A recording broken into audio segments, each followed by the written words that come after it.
Mais dans quel cas est-ce qu'on veut que ce soit élevé? Dans les cas où on a très peu de lumière.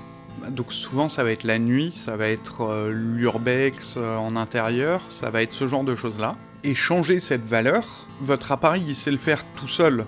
Dans la plupart des cas, quand vous êtes en priorité vitesse, en priorité ouverture, vos ISO ils vont être en mode auto. Alors moi je vous déconseille le mode auto pour les ISO, je préfère être au courant quand il faut que je change une des deux autres valeurs, et ça me permet de continuer à shooter entre 100 et 400 en journée, et de monter jusqu'à 1006, souvent le soir. Parce qu'il faut bien vous rendre compte d'un truc. Un x2 en ISO, donc passer de 100 à 200, de 200 à 400, de 400 à 800, de 800 à 1600, 3200, 6400, et ainsi de suite, ça multiplie par 2 la quantité de bruit qu'il va y avoir sur la photo. Et multiplié par 2 la quantité de bruit qu'il y a sur la photo, quand on est au début, franchement, on le voit pas.